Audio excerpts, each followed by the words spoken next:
Isang mapagpalang gabi po sa inyong lahat, mga kapuso at kapanalig sa bawat kuwento ng buhay. Narito na naman po tayo sa ating munding sulok kung saan ang mga pangarap, pag-ibig at pagsubok ay ating saluhan. Ako po ang inyong lingkod, ang inyong kasama sa paglalakbay sa mundo ng mga salitang puno ng damdamin. Sabi nila, may kapangyarihan daw sa pananahimik. Pero paano kung ang mismong pananahimik na yon ang nagiging kadena na gumagapo sa iyong pagkatao? Hanggang kailan mo kayang manahimik sa ngalan ng pag-ibig na akala mo ay tama? Alina, at pakinggan natin ang unang kabanata ng isang kwentong iiwan ng pilat sa ating mga puso. Ang mga ilaw ng chandelier sa Grand Ballroom ng Hacienda Montenegro ay parang mga biting nahulog mula sa langit. Kumikinang sa mga mamahaling alahas at nagtatawanan ang mga mukha ng elitista ng lungsod ng gintong araw.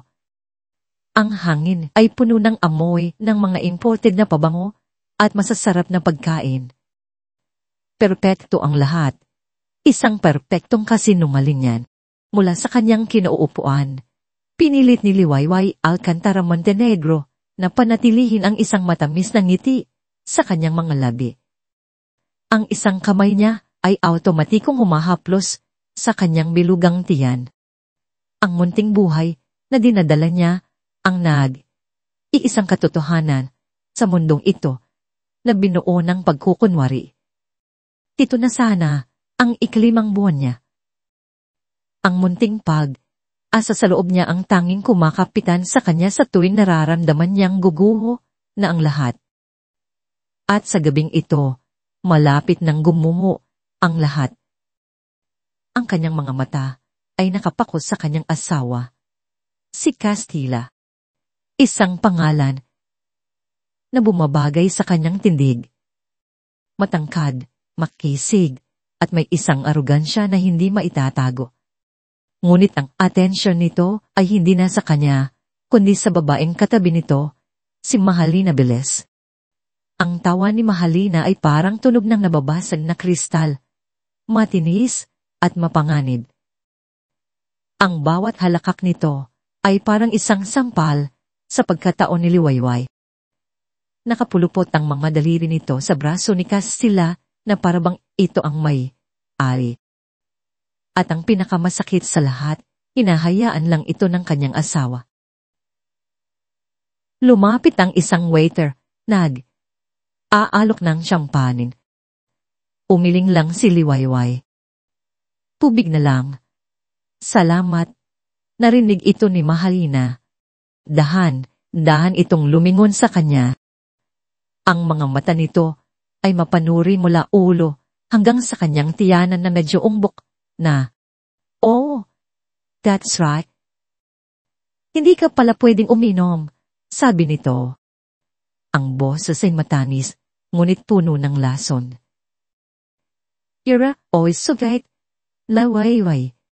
Parang palamuti ka lang dito, sa pati ng sarili mong asawa. Hindi ka ba nagsasawa?" Ramdam ni Liwayway ang init ng kanyang mga pisngi. Ang mga salita ni Mahalina ay tumusok hindi dahil sa sinabi nito, kundi dahil sa katotohanang nakapaloob doon. Ito ang palaging sinasabi ni Castilla sa kanya kapag sila lang dalawa, na siya ay masyadong mahina, masyadong tahimik, isang anino lamang sa kanyang tabi. Hindi siya nakasagot. Ano pa ba ang sasabihin niya? Nakita ni Castilla ang kanyang pananahimik. Sa halip na ipagtanggol siya, isang ngisi ang sumilay sa mga labi nito. Isang ngisi na nagpadala ng kaba sa dibdib ni Liwayway. Maybe she needs help expressing herself, Mahalina, sabi ni Castilla. Ang boses ay malakas, sapat na para marinig ng mga katabing mesa. Tumayo si Castilla. Ang lahat ng mata ay napunta sa kanya. Sa isang sulok ng silid ay may isang maliit na station para sa mga regalo.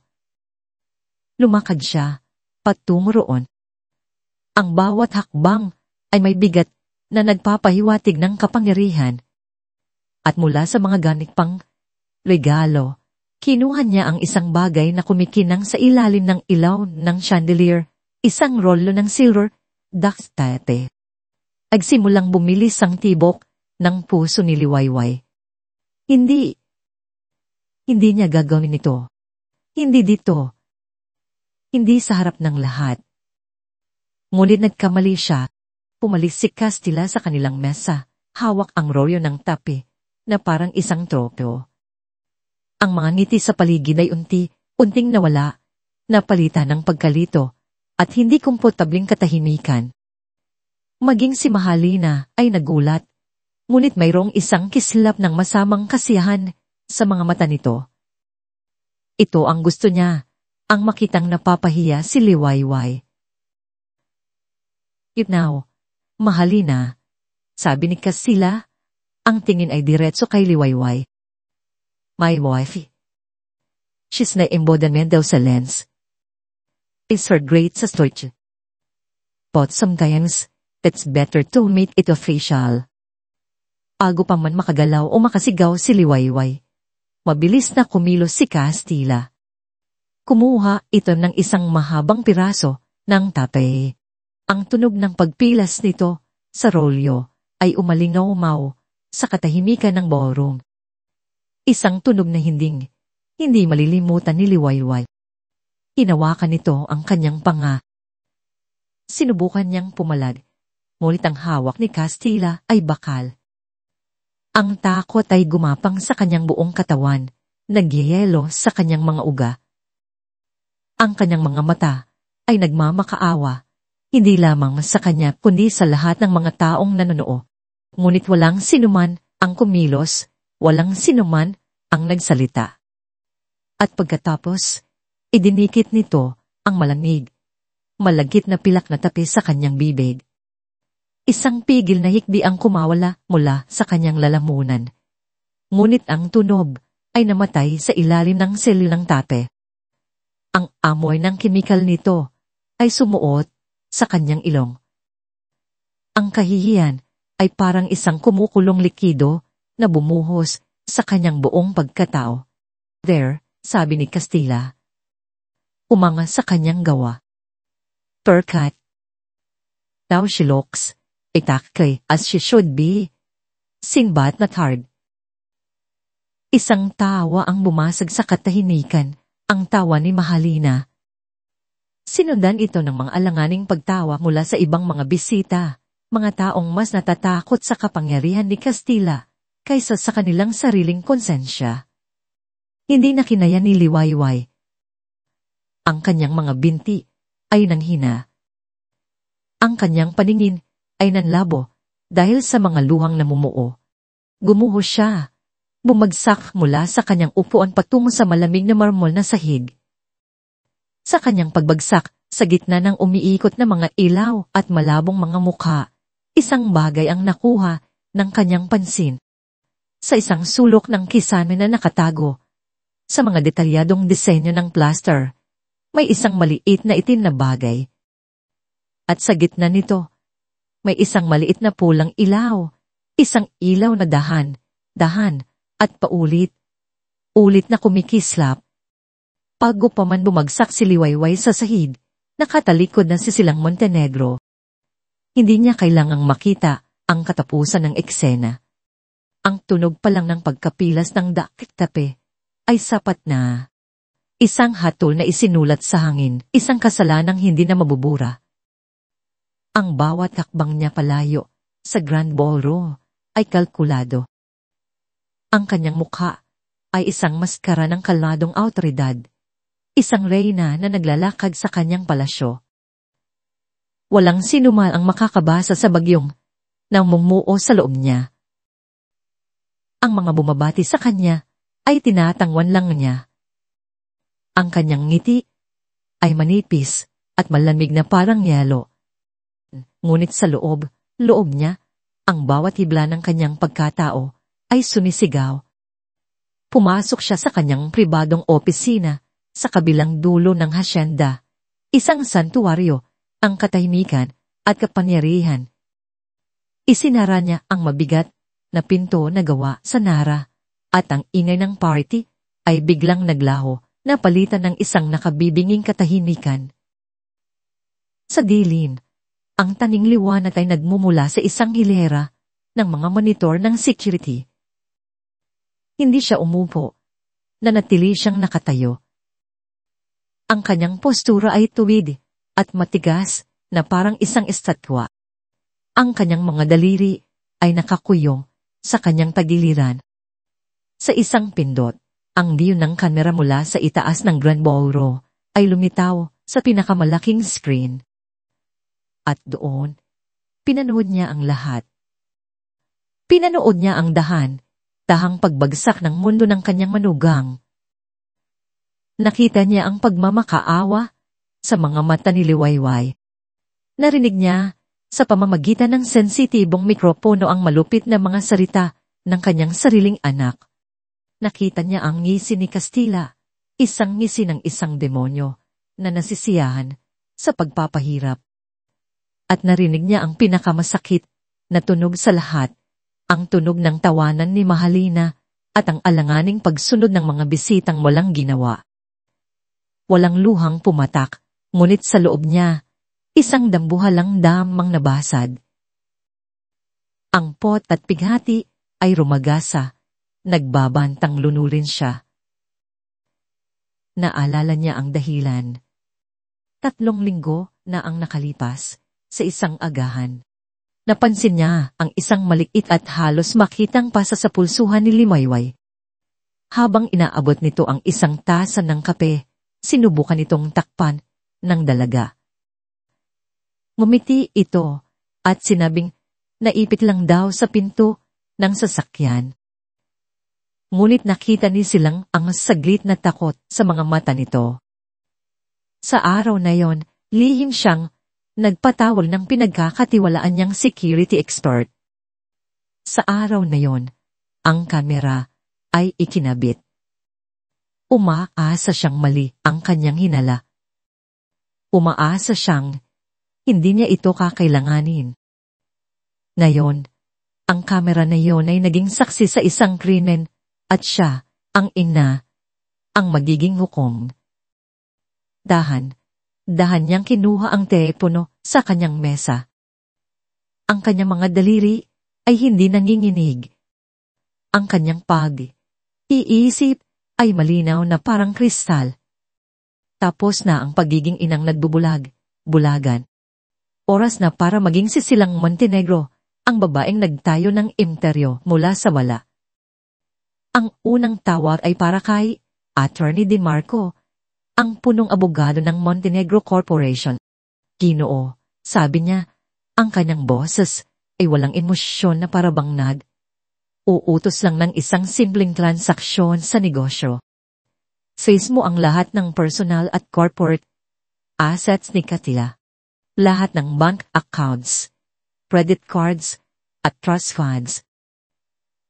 Revoke mo ang kanyang access sa lahat ng kumpanya, effective immediately. May saglit na katahimikan sa kabilang linya. Pero maang Silang, may dahilan po ba? Gawin mo na lang. Putol ni Silang. Ang boses ay may bahi ng bakal na hindi matitinag. At maghanda ka ng press statement, isang malaking pagbabago sa pamunuan ang magaganap bukas. Pagkatapos ay ibinaba niya ang telepono. Isa. Ang pangalawang tawag ay para kay Arturo. Ang kanyang pinuno ng seguridad, isang taong tapat sa kanya sa loob ng 30 taon. Arturo, nasaan ka? Nasa labas po ng ballroom. Maang, ayon po sa utos ninyo, pumasok ka. Kunin mo si Liwayway. Idala siya ng mga katulong sa kanyang silid. Huwag kang magtanong. Dalhin mo siya sa silungan sa beach house sa Batangas. Siguraduhin mong ligtas siya. Walang sino man ang pwedeng lumapit sa kanya, lalo na si Castilla. Naiintindihan mo ba? Masusunod po Ma'am, sagot ni Arturo. Walang pag-aalinlangan. Dalawa. Tumingin muli silang sa screen. Nakita niyang tinutulungan ng ilang mga katulong si Liwayway na makatayo, habang si Castilla ay nagkikibit. Balikat lamang at bumabalik sa pakikipagtawanan kay Mahalina. Isang galit na hindi niya pa naramdaman kailanman ang kumulo sa kanyang dugo. Ang kanyang anak, ang kanyang dugo at laman, isang halimaw. Isang halimaw na siya ang lumikha dahil sa kanyang pagpapabaya. Dinial niya ang muling numero, isang pribadong numero ng isang kaibigan na nagpapatakbo ng pinakamalaking news network sa bansa. Miguel, sabi niya nang may sumagot. Silang, napatawag ka. Kumusta ang party? Hindi pinansin ni Silang ang tanong. Mayroon akong isang kwento para sa iyo. Isang kwento na yayanig sa buong bansa. Ipanalila ko sa iyo ang isang video clip sa loob ng 10 minuto. Gusto kong ito ang pangunahing balita bukas ng umaga sa lahat ng platform mo. Isang video. Tanong ni Miguel. Ang kanyang tono ay nagbago, naging seryoso. Gaano kalaki ang kwentong ito? Silang. Tumingin si Silang sa nakapirming imahe ng kanyang anak sa screen, ang gwapong mukha nito na binalot ng arogansya. Isang pigati ang pumunit sa kanyang puso, ngunit ang kanyang determinasyon ay hindi natinag. Sisirain nito ang pangalan ng Montenegro, sagot niya. Ang kanyang boses ay isang mahinang bulong na puno ng kapangyarihan. At sisimulan nitong muli ang lahat. Ibinaba niya ang telepono. 3. Ang hatol ay naibigay na. Lumapit siya sa screen. Ang kanyang refleksyon ay bahagyang nakikita sa ibabaw ng mukha ng kanyang anak. Dahan niyang itinaas ang kanyang kamay at hinaplos sa ang malamig na salamin na parabang hinahaplos niya ang mukha ng batang minsan niyang kinarga sa kanyang mga bisig. Ibinigay ko sa iyo ang buong mundo, Castilla, bulong niya sa katahimikan ng silid. Ngayon, babawiin ko ang lahat. Nagising si Castilla Montenegro na may ngiti sa kanyang mga labi. Ang sikat ng araw ay tumatagos sa mamahaling kurtina ng kanyang silid at sa unang pagkakataon sa loob ng maraming linggo, naramdaman niya ang isang kumpletong kapangyarihan. Ang eksena kagabi, ang takot sa mga mata ni Liwayway, ang paghanga sa mga mata ni Mahalina, ay isang perpektong paalala kung sino ang may kontrol, siya. Napansin niyang malamig at walang laman ang kabilang bahagi ng kama. Maaga sigurong gumising si Liwayway. Mabuti. Siguro ay natutunan na nito ang kanyang leksyon. Hindi na siya mangangahas na sumuway o magbigay ng kahit anong pahiwatig ng pagtutol. Pumangon siya, puno ng kumpiyansa. Ang unang gagawin niya ay tawagan si Mahalina. Siguradong sabik na itong marinig lang kanyang boses matapos ang kanyang pagpapakita ng lakas kagabi. Dinial niya ang numero nito, ngunit nagling lang ito hanggang sa pumasok ang voicemail. Kumunot ang kanyang noo. Nagpapababi pa, pulong niya sa sarili at sinubukan ulit. Walang sagot.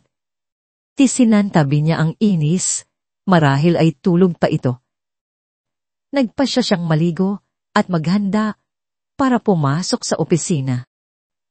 Habang nagmamaneho ng kanyang sports car palabas ng hasyenda, naramdaman niya ang pagmamataas. Ang Montenegro Corporation, ang kanyang imperyo. Uminto siya sa isang mamahaling coffee shop na madalas niyang puntahan. Pang-large, Americano, sabi niya sa barista, at inabot ang kanyang exclusive black credit card. Ngunit pag suwete nito, isang nakabibinging tunog ang lumabas sa matyan. Decline po, sir. Sabi ng barista. Halatang nahihiya. What? That? Imposible. Try it again. Utos ni Castilla. Ang boses ay tumaas. Sinubukan. Ulit ng barista. Decline pa rin po, sir. Thailand. Inis na dinuko ni Castilla ang isa pang card mula sa kanyang wall. Ganoon din ang nangyari. Isa pa, declined. Ang pagmamataas niya ay unting napalitan ng pagkalito na mabilis na naging galit. Iniwan niya ang coffee shop nang walang kape. Ang mga mata ng ibang customer ay nakatitig sa kanya. Pagdating niya sa Montenegro Tower, ang gusaling may pangalan ng kanyang pamilya, isang bagay na kakaiba ang sumalubong sa kanya. Ang mga security guard sa lobby ay bago, at hindi nila siya kilala. Ang pinuno nila, isang matipunong lalaki na may seryosong mukha, ay humarang sa kanya. Excuse me, I'm Castilla Montenegro. On this building, sabi niya. Puno ng paghamak. Patawad po, sir. Sagot ng guard. Ang boses ay matatag. May utos po kami na hindi kayo pwedeng pumasok. Utos? Utos mula kanino? Sigaw ni Castilla. Sa puntong ito, ang lahat sa lobby ay nakatingin na sa kanila. Hindi sumagot ang guard. Pat doon, sa likod ng guard, sa isang dambuhalang LED screen na karaniwang nagpapakita ng stock market, nakita ni Castilla ang kanyang sarili. Hindi ito isang corporate radio. Ito ay isang news report. At ang video na yon, ang video mula kagabi. Ang buong mundo niya ay biglang huminto. Napanood niya na para bang isang esanghero ang kanyang sarili, habang kinukuha ang silver duck tepe. Napanood niya ang sarili niyang paglapit kay Liwayway. Nakita niya ang bawat detalye ng kalupitan sa kanyang sariling mukha, na pinalaki ng 10 talampakan sa screen para makita ng lahat. Ang audio ay malinaw, ang kanyang malupit na mga salita, ang tawa ni Mahalina, ang tigil na hikbi ng kanyang asawa. Isang malamig na pawis ang bumalot sa kanya. Isang puting galit ang biglang sumabog sa loob niya. Iisa lang ang taong may kakayahang gawin ito. Iisa lang ang may access sa hacienda. Iisa lang ang may kapangyarihang magpatalsik sa kanya, sa sarili niyang kumpanya, ang kanyang ina. Hindi na niya pinansin ang mga guard. Tumakbo siya palabas ng gusali, pumasok sa kanyang sasakyan, at pinaharurot ito pabalik ng hacienda na parang isang baliyo. Ang taning nasa isip niya ay ang paghaharap nila. Pabalibag niyang binuksan ang pinto ng hacienda. Ina! Sigaw niya. Ang kanyang boses ay umalingaw-ngaw sa malawak na foyer. Nasaan ka? Nakita niya silang sa salas, kalmadong nakaupo, at nagkakape na parabang isang ordinaryong umaga lang. Ang kahinahunan nito ay lalong nagpaalab sa kanyang galit. Anong ginawa mo? Sigaw niya habang lumalapit. Bakit mo ginawa ito sa akin? Sa sarili mong anak. Dahang ibinaba ni silang ang kanyang tasa.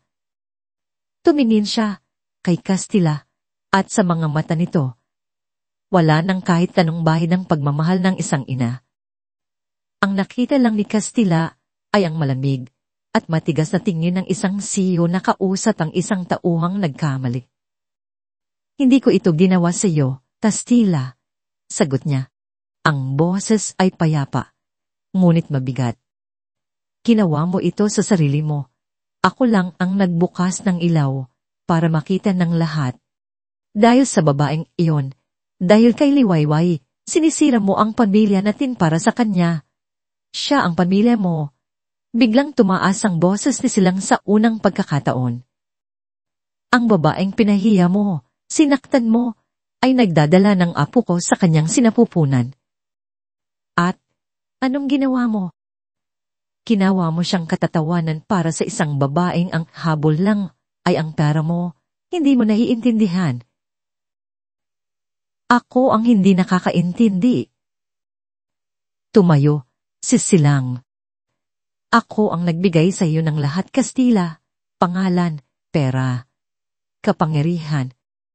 At ginamit mo lahat ng iyon para maging isang halimaw. Tapos na ang pagbubulag, buladan ko. Inilapag niya ang isang folder sa mesa. Iyan ang iyong termination papers. Wala ka ng anumang posisyon, karapatan, o pag-aari sa Montenegro Corporation. Hindi makapaniwalang tinitigan ni Kasila ang mga papel. Ang buong buhay niya, ang buong pagkataon niya ay nasa loob ng folder na iyon, at ngayon ay binabawi na. Bago pa man siya makapagsalita muli, bumukas ang pinto ng hasyenda. Pumasok ang dalawang unipormadong pulis, kasama ang hepe ng pulisya ng lungsod. Kasila Montenegro, tanong ng hepe. Ang boses ay formal at walang tinikilingan. Natigilan si Kasila. Napatingin siya sa kanyang ina na hindi man lang nagulat sa pagdating ng mga pulis. Pitbit namin ng isang warrant of arrest. Patuloy ng hepe. Inaaresto ka namin para sa paglamag sa Republic, Action Titwang Tinaninatitwa ang Anti-Felons Against Women and Their Children Act. Dalawang pulis ang lumapit sa kanya. Ang pagmamataas ni Kastila ay biglang naglaho. Napalitan ng purong takot at hindi makapaniwalang pagkabila. Naramdaman niya ang malamig na metal ng posas sa kanyang mga pulsuhan. Ang tunog ng pag-click nito ay parang isang putok ng baril na tuluyang pumatay sa dating mundong kanyang ginagalawan. Nagising si Liwayway sa tunog ng mahinang hampas ng mga alon sa dalampasigan. Sa unang saglit, hindi niya alam kung nasaan siya. Ang hangin ay amoy, alat, at ang liwanag na tumatagos sa bintana ay malambot at mapayapa. Malayo ito sa bigat at dilim ng silid niya sa Hacienda Montenegro. Dahan siyang bumangon at doon niya naalala ang lahat. Ang party, ang tawa ni Mahalina, ang malamig na pakiramdam ng pilak na tape sa kanyang bibig, ang pagbagsak niya sa sahig, ang nakabibinging katahimikan na sumunod. Isang pamilya na katulong ang pumasok, may dalang tray ng almusal. Magandang umaga po, Ma, ang liway. Bati nito ng may magalang na ngiti. Pinahanda po ni Ma, ang Silang. Si Ma, ang Silang. Ang pangalan ay nagdulot ng panibagong alon ng kaba sa dibli-diliwayway. Ano ang nangyari pagkatapos siyang dalhin, paalis? Galit ba sa kanya ang biyena niya? Itataboy din ba siyang ngayong naging dahilan siya ng kahihiyan sa pamilya? Pinilit niyang kumain para na lang sa sanggol na nasa kanyang sinapupunan. Pagkatapos, lakad siya sa deranda. Ang kanyang harapan ay isang malawak na tanamin ng asol na dagat. Ang lugar ay maganda at tahimik, ngunit para kay Liwayway, ito ay parang isang magandang kulungan. Ilang oras ang lumipas nang marinig niya ang tunog ng isang sasakyan. Hindi nagtagal. Nakita niya si Silang Montenegro na naglalakad sa hardin patungo sa kanya. Ang biyena niya ay nakasuot ng simpleng puting bestida. Malayo sa karaniwan nitong suot na pang negosyo. Ngunit kahit sa simpleng kasuotan, naroon pa rin ang awa ng kapangyarihan. Hindi alam ni Liwayway ang gagawin. Yumuko ba siya? Humingi ng tawad. Ngunit nagulat siya nang si Silang ang unang nagsalita. Liwayway, anak.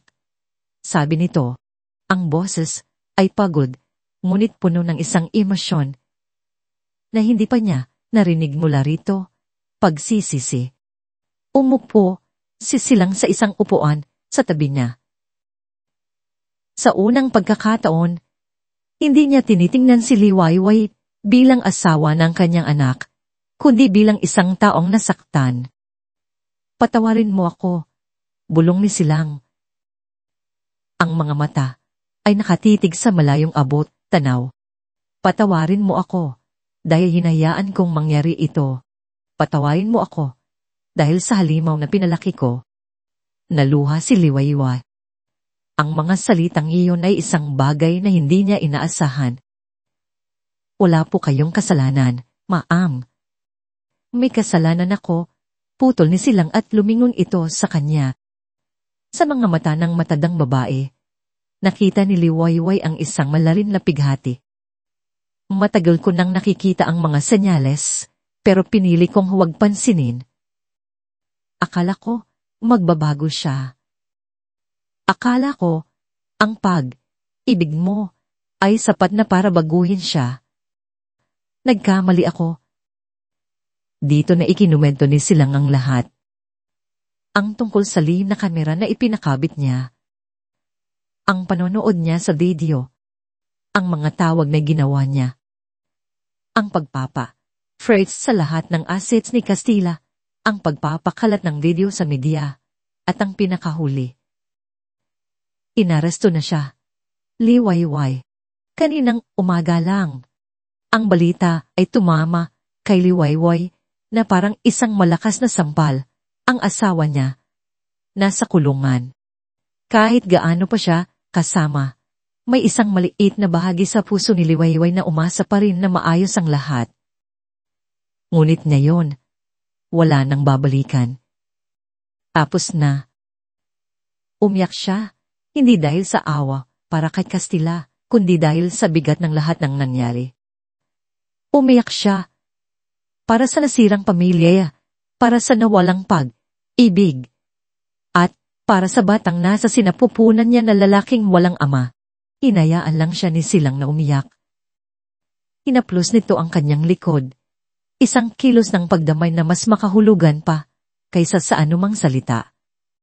Nang tumahan na siya, binuksan ni Silang ang isang tablet na dala nito. May kailangan kang makita.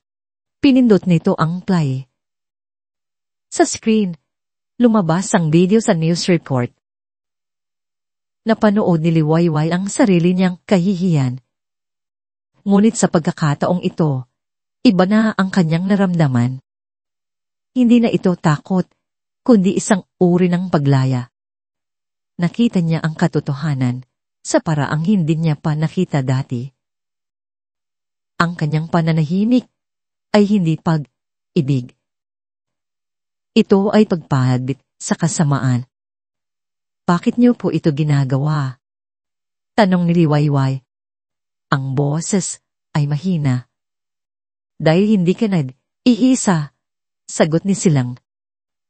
At dahil ang kasalanan, kapag itinago sa dilim, ay lalo lang lumalaki.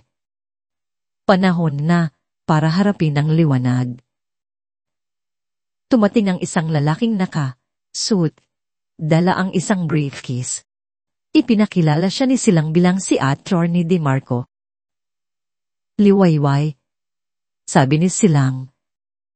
Ang kanyang boses ay muling naging seryoso at determinado. Ang video ay isang malakas na ebidensya. Ngunit para masigurong makakamit ng hustisya, kailangan namin ang testimonya mo. Tumingin si Attorney DeMarco sa kanya. Ang Liwayway, nais po sanang itanong ni Ginang Montenegro kung hanap po kayong tumayo bilang saksi at magsampa ng kaso laban sa inyong asawa. Ang tanong ay bumitin sa hangin. Ito na ang sandali ng pagpapasya, ang manatili sa anino ng takot, o ang humakbang pa palabas at hanapin ang sarili niyang Liwayway. Tumingin siya sa dagat, pagkatapos ay sa kanyang tiyan. Ang munting buhay sa loob niya ay nararapat sa isang mundong hindi balot ng takot at pananahimik. Nararapat ito sa katotohanan. Tumingin siya ng diretso kay Silang at sa abogado. Sa unang pagkakataon, isang bagong uri ng lakas ang dumaloy sa kanyang mga ugat. Opo, sagot niya. Ang kanyang boses ay hindi na nanginginig. Handa po ako. Ang panga ni Mahalina Andeles ay binuo sa dalawang bagay, ganda at iskandalo. Ngunit ang iskandalong sumabog sa lahat ng news channel ngayong umaga ay iba. Hindi ito ang uri na nagpapanatili sa kanya sa mga society kurlungan. Ito ang uri na sumisira ng buhay. Montenegro here, Casilla Montenegro parasit for domestic abuse after shocking video cases. Ang headline ay paulit-ulit na umikot sa kanyang isipan. Kasabay ng walang tigil na pag-vibrate ng kanyang telepono sa ibabaw ng glass table. Mga tawag mula sa mga numerong hindi niya kilala. Mga text message mula sa mga kaibigan na ng uusisa. 100 notifications mula sa social media. Wisit, bobo, tana. Sigaw ni Mahalia sa katahimikan ng kanyang mamahaling kondominium ngunit.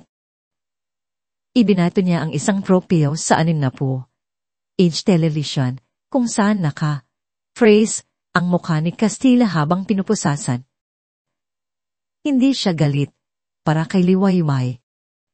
Galit siya dahil sa katangahan ni Castilla.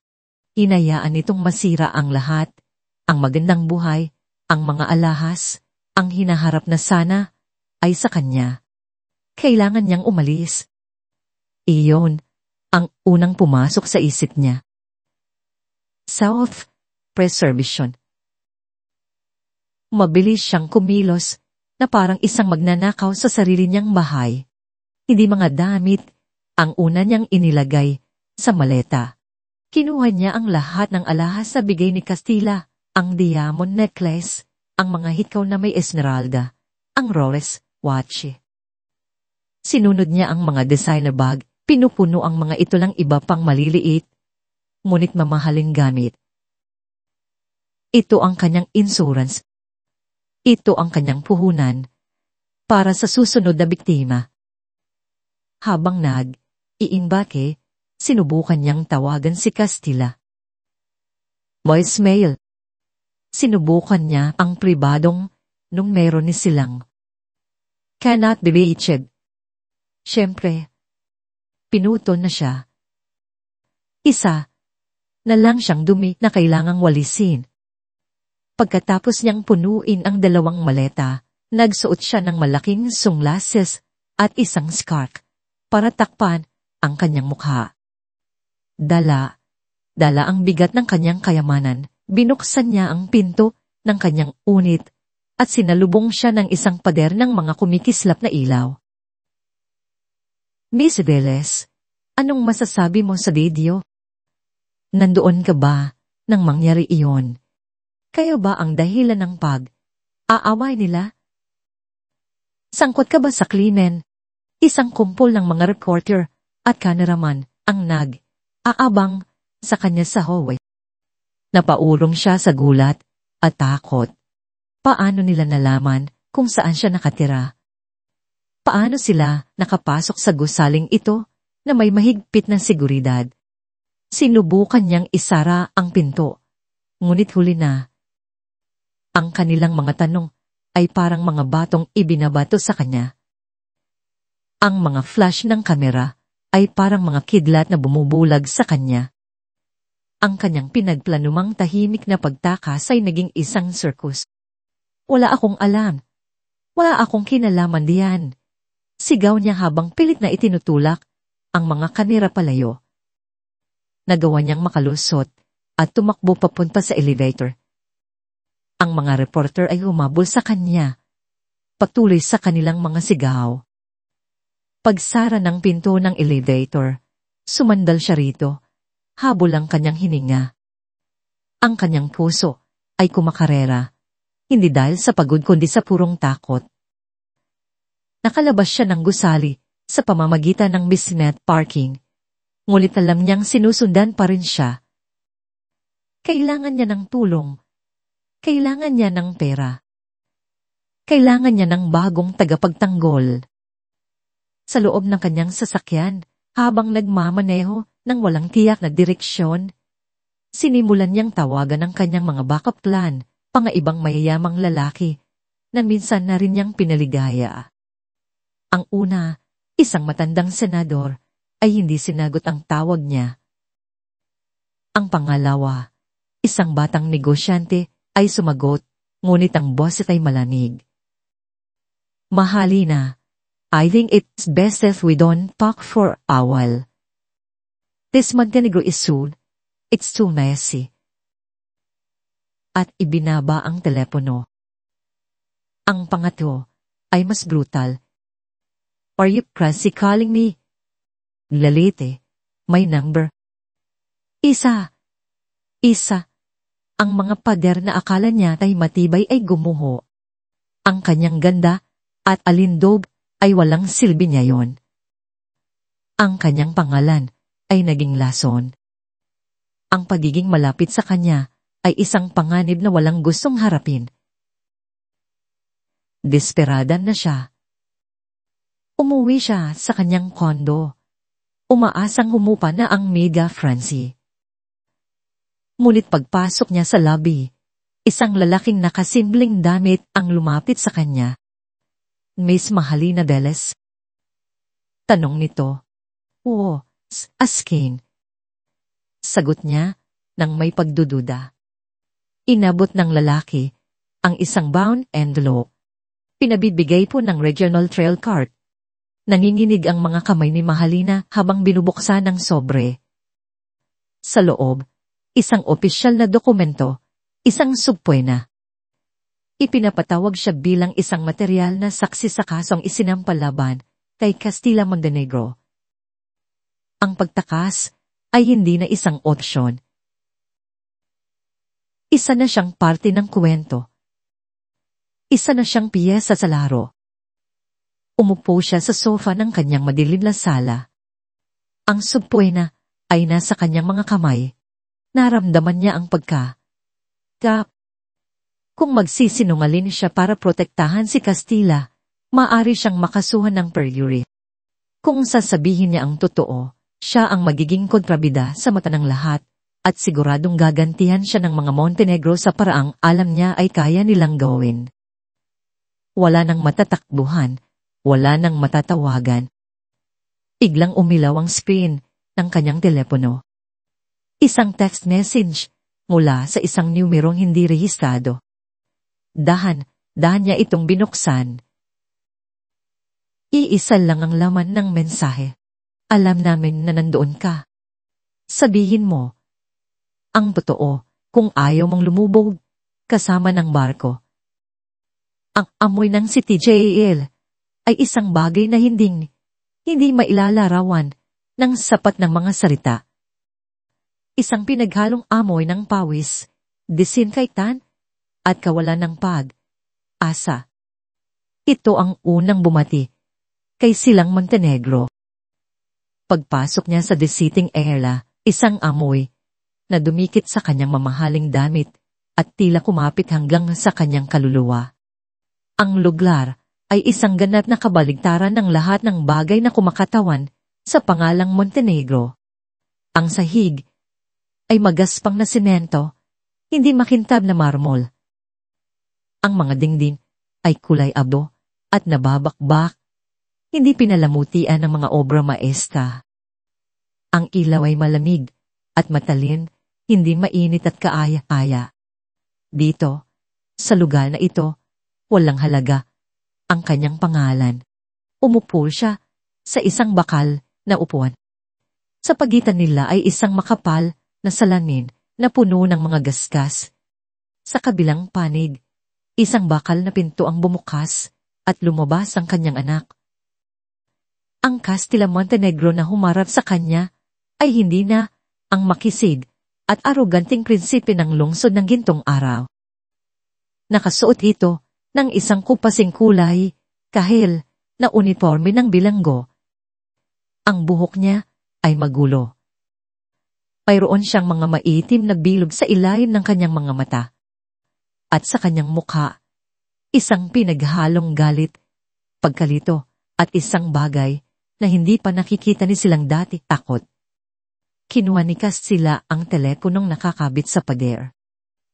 Ganoon din ang ginawa ni silang. Sa unang ilang segundo, tanging ang tunog lang ng kanilang mga hininga ang maririnig sa linya.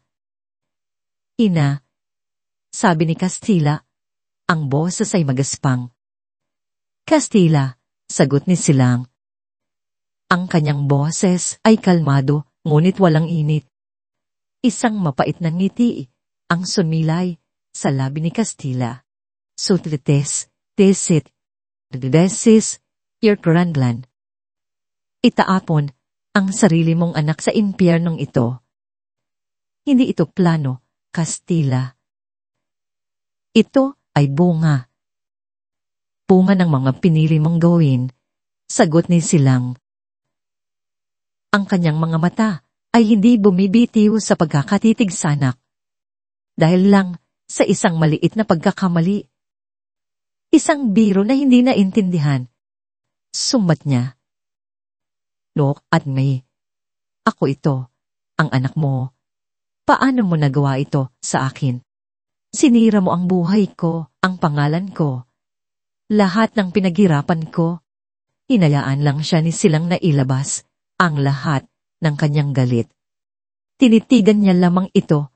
Pinagmamasdan ng lalaking nasa harap niya na parang isang siyentipiko na aaral ng isang specimen. Nang huminto si Castilla para huminga, doon nagsalita si silang. Ang pinaghirapan mo. Anong pinaghirapan mo, Castilla? Ipinanganak ka na may pilak na kutsara sa iyong bibig. Ibinigay ko sa iyo ang lahat, edukasyon, puhunan, pangalan. Ang tanging hiniling ko lang sa iyo ay maging isang mabuting tao at nabigo ka. Dahil lang ipinagtanggol ko ang sarili ko kay Mahalina, huwag mong banggitin ang pangalan ng babaeng iyon sa akin, putol ni silang. At sa unang pagkakataon, isang kislat ng galit ang lumitaw sa kanyang mga mata. At lalong huwag mong gamitin si Liwayway bilang dahilan. Nakita ko ang lahat. Castilla.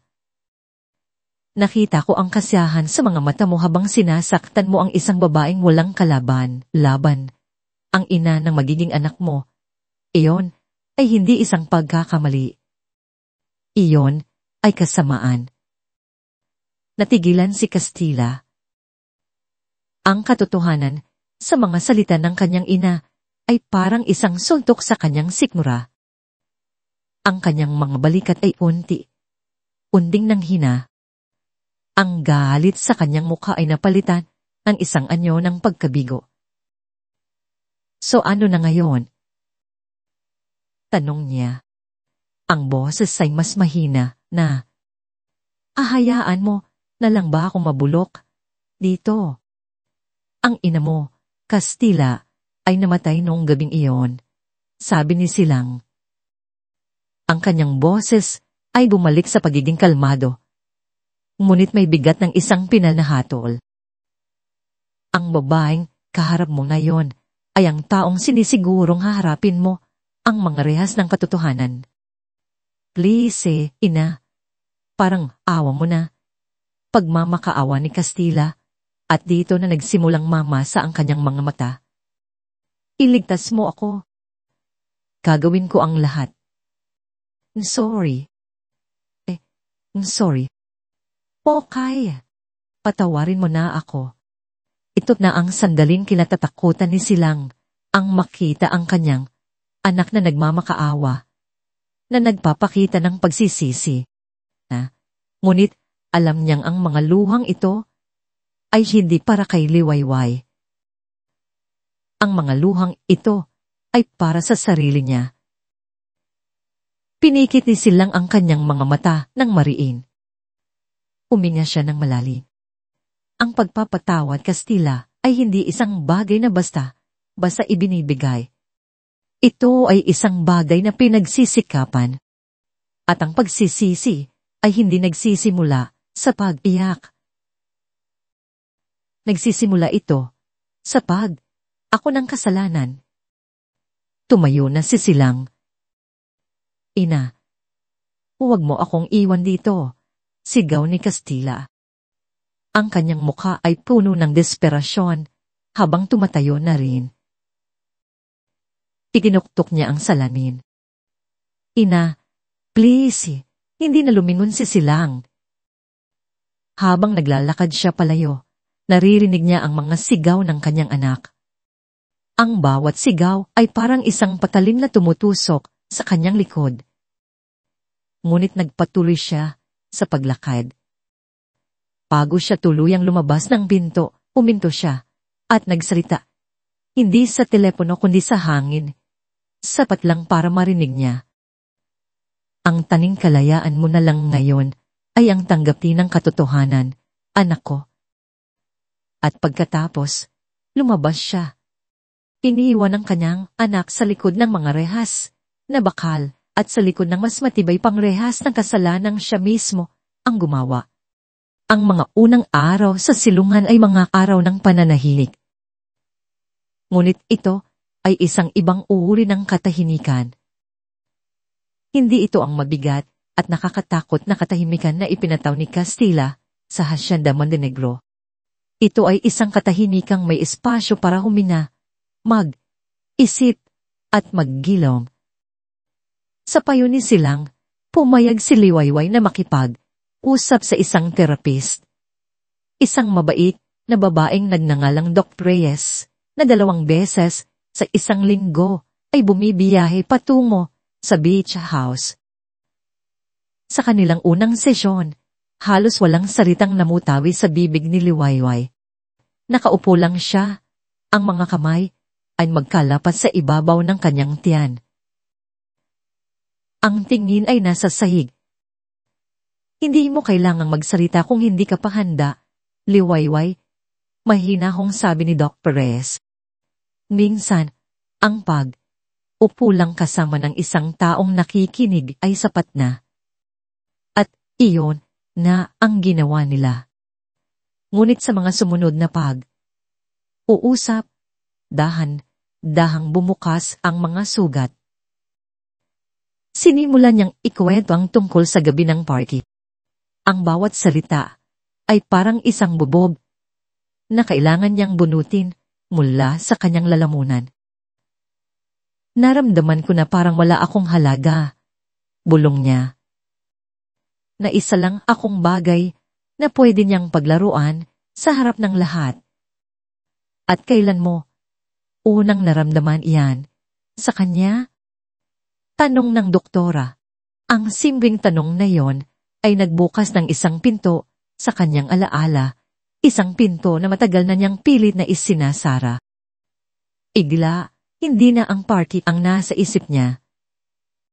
Umalik siya sa isang gabi, ay buwan na ang nakalipas. Nasa sala sila noon. Masaya siyang nagkukwento tungkol sa kanyang pakikipag-usap sa isang dati niyang kaibigan sa kolehiyo na nagkataong nakita niya sa isang kaibigang lalaki. Igla na lang kinuha ni Kastila ang telepono mula sa kanyang kamay. Sino ito? Panong nito.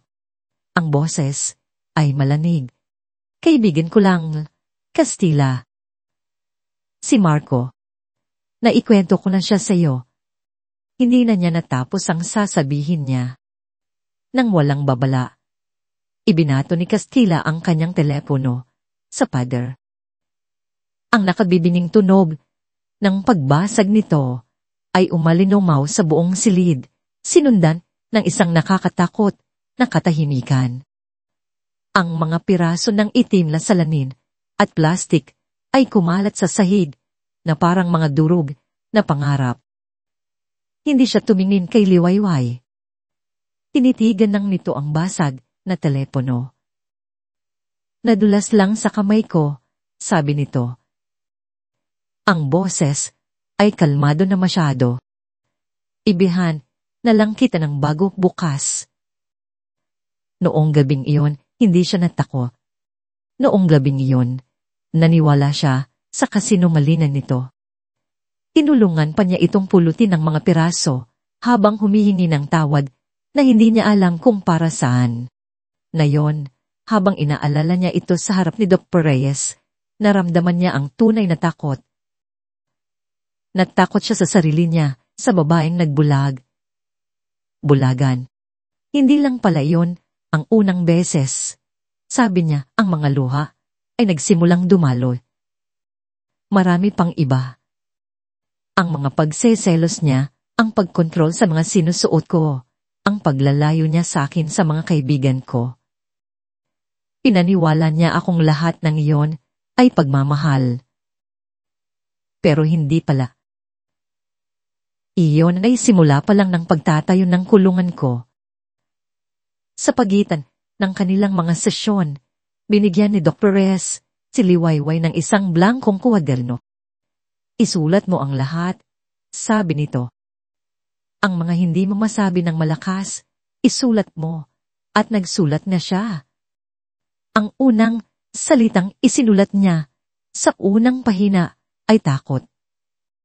Sinundan ni ito ng mga salaysay, ang bawat sakit, bawat pagpapahiya, bawat kasinungalingan. Tinilipat niya mula sa kanyang puso, patungo sa mga pahina ng kuwaderno. Habang nagsusulat siya, naramdaman niyang unti siyang lumalaya. Hindi na siya ang biktima sa loob ng kwento. Siya na ang nagsasalaysay. Siya na ang may hawak ng panulat. Isang hapon, habang nagkakape sila ni Silang, ibinahagi ni Liwayway ang isang ideyang nabuo sa kanyang isipan habang siya ay nagpapagaling. Gusto kong gamitin ang karanasan ko, sabi niya, ang kanyang boses ay may bagong determinasyon. Ayokong masayang lang ang sakit na ito. Maraming babae ang katulad ko, maam silang. Mga babaeng ahimik na nagdurusa sa likod ng mga saradong pinto. Gusto ko silang tulungan. Tumingin sa kanya si Silang, may paghanga sa kanyang mga mata. Anong nasa isip mo? Isang soundisyon, sabi ni Liwayway. Ang kanyang mga mata ay nag-aalab sa bagong layunin. Isang lugar na matatawag nilang kanilungan. Isang lugar kung saan makakakuha sila ng tulong legal, ng therapy, ng isang ligtas na matutulugan. Isang lugar kung saan ang mga boses na pinatahimik ay muling maririnig. Isang silungan, sabi ni Silang, tumatango, na parabang nababasa ang nasa isip ng manugang. Isang silungan ng pag-asa. Opo, sabi ni Liwayway. Isang ngiti, ang unang beses na umabot sa kanyang mga mata sa loob ng mahabang panahon. Iyon na po. Kilagabihan, pagkatapos ng kanilang pag-uusap, tumayo si Liwayway sa harap ng isang malaking salamin sa kanyang silid. Tinitigan niya ang kanyang refleksyon. Nakita niya ang isang babaeng may bakas pa rin, ang kalungkutan, ngunit wala na ang basyong tingin. Ang kanyang tiyan ay mas malaki na ngayon, isang pangako ng bagong buhay. Dahan niyang ipinatong ang kanyang kamay sa kanyang sinapupunan. Pagkatapos, tumingin siya ng diretso sa kanyang sariling mamata sa salamin. Ang mga mata na minsan ay puno ng takot ay napalitan ang determinasyon. At sa katahimikan ng kanyang silid sa harap lamang ng kanyang sarili at ng buhay na kanyang dinadala, nagsalita siya ng malinaw at dahan inaangkin ng bawat salita. Ako si Liwayway Alcantara, at ito ang kwento ko. Sa mga linggong lumipas, unting bumabalik ang kulay sa mundo ni Liwayway. Ang bawat araw na lumilipas ay isang hakbang palayo sa madilim na gabi ng party. Kasama ang mga abogado ni Silang, inihahanda niya ang kanyang testimonya. Bawat salitang isusulat niya sa kanyang salaysay ay isang angkin muli sa kanyang katotohanan. Ang dating babaeng laging nakayuko ay natututo ng tumingin ng diretsyo. Ang dating tinig na laging pabulong ay nagkakaroon na ng bigat at linaw. Nakikita ito ni Silang at sa bawat unla ni Liwayway, nakikita niya ang isang brilyanting nabubuo mula sa matinding pressure. Ngunit ang dilim ay hindi basta sumusuko, at ito ay laging aabang ng tamang pagkakataon para gumanti. Nagsimula ito sa isang tawag mula kay Attorney Di Marco. Mayroon siyang ipinadalang mga link sa email ni Silang. Tingnan ninyo, ma'am. Nagsimula na sila. Nasa kanila noon ni Liwayway aalmusal. Pinuksan ni Silang ang kanyang tablet at ang kalmadong ekspresyon sa kanyang mukha ay dahang naglaho na palitan ng isang malamig na galit. Ano po iyon? Ma'am? Tanong ni Liwayway. Ipinakita sa kanya ni Silang ang screen. Ito ay isang article mula sa isang kilalang tabloid blog. Ang headline ay malaki at mapanira. Gintong asawa, nagpapakabiktima. Ang hindi sinasabing kuwento sa likod ng iskandalo ng mga Montenegro. Ang artikulo ay puno ng mga kasinungalingan at kalahating katotohanan. Pinalabas nito na si Liwayway ay mula sa isang mahirap na pamilya na matagal nang nagpaplanong makapasok sa yaman ng mga Montenegro. Pinalabas nito na ang pagbubuntis niya ay isang paraan para makakuha ng habangbuhay na sustento. Pinalabas nito na si Castilla ay isang biktima ng isang asawang manipulatil at isang inang masyadong dominante. Walang katotohanan nito, bulong ni Liwayway. Ang paghigpit ng hawak niya sa kanyang tiyan ay automatiko. Ngunit iyon ay simula pa lang. Sa mga sumunod na araw, nagsulputan ng mga katulad na artikulo, bawat isa ay mas masama kaysa sa nauna. At kasunod nito ang pinakamasakit sa lahat, ang mga komento mula sa publiko. Hindi napigilan ni Liwayway na basahin ang mga ito.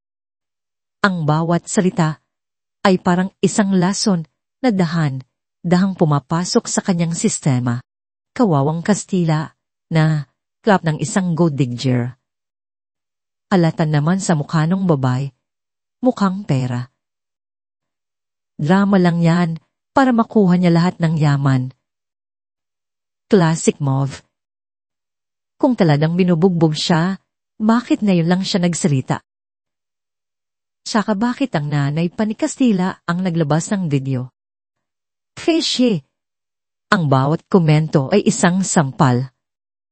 Ang lakas na kanyang inipon sa loob ng maraming linggo ay unting nauubos. Ang mga boses, ang pagdududa mula sa labas ay nagsimulang maging boses sa loob ng kanyang ulo. Paano kung hindi na sila maniwala sa kanya? Paano kung sa huli, siya pa rin ang lalabas na masama? Naramdaman din ni Silang ang epekto ng kampanya. Ilang board members ng ibang kumpanya na matagal na niyang kasosyo ang biglang naging abala at hindi na matawagan. Ang digmaan ay hindi na lang sa korte. Ito na ay isang digmaan para sa opinyon ng publiko. At sa larong ito, ang katotohanan ay madaling matabunan ng magandang kwento, kahit pa ito ay isang kasinungalingan. Isang hapon, habang iisa si Liwayway sa sala, isang courier ang dumating. Mayroon daw pong package para sa kanya. Walang nakasulat na pangalan ang nagpadala. Sino po ang nagpadala? Tanong niya sa delivery man. Wala pong nakalagay, ma'am. Pinaiwan lang po sa guardhouse. Aakalang galing ito sa isa sa mga supplier para sa foundation na kanilang pinaplano. Kinuha niya ang maliit at magaan na kahon. Pumasok siya sa loob. Kumuha ng gunting at binuksan ito. Sa loob, sa gitna ng mga styrofoam peanuts ay may isang bagay na pamilyar. Isang bagay na kumikinang, isang rolyo ng silver duct tape. Pagkakita niya dito, ang lahat ng hangin sa kanyang baga ay nawala. Ang amoy ng adhesive, ang lamig ng metal sa gilid nito, ang alaala ng tunog ng pagpilas nito. Lahat ay bumalik sa isang iglap. Nabitawan niya ang kahon. Ang rolyo ng tape ay gumulong sa sahig. Uminto malapit sa kanyang mga paa na parang isang ahas na handang tumuklaw. Nagsimula siyang manginig. Ang kanyang paghinga ay naging mabilis at mababaw. Ang mga pader ng silid ay tila gumagalaw papalapit sa kanya. Ang mga boses mula sa comment section ay bumubulong sa kanyang tainga. Sinungaling, gold digger. Walang maniniwala sa iyo. Napasigaw siya, isang sigaw na walang tunog, katulad ng sigaw niya noong gabing iyon. Doon siya, natagpuan ni Silang.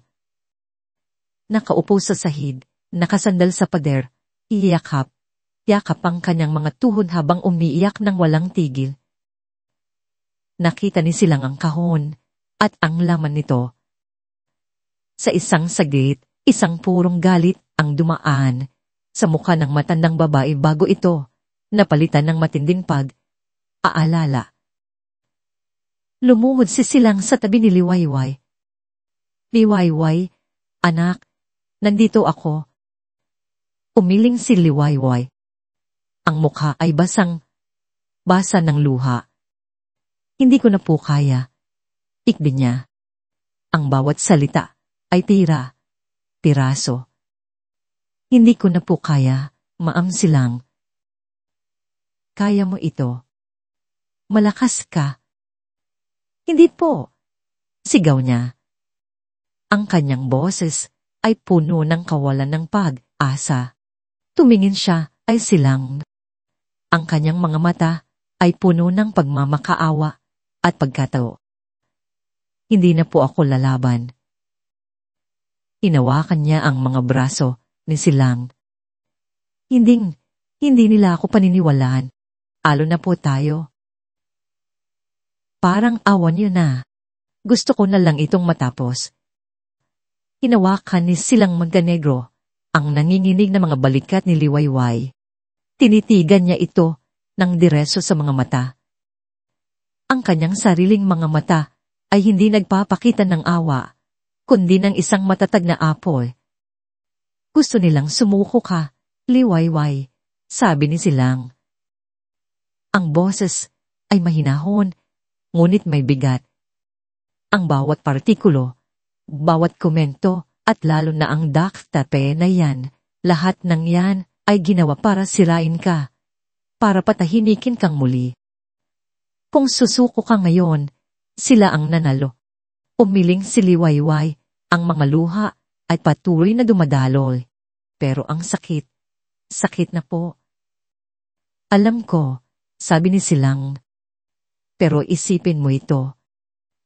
Hindi na lang ito tungkol sa iyo o sa akin o kahit kay Castilla.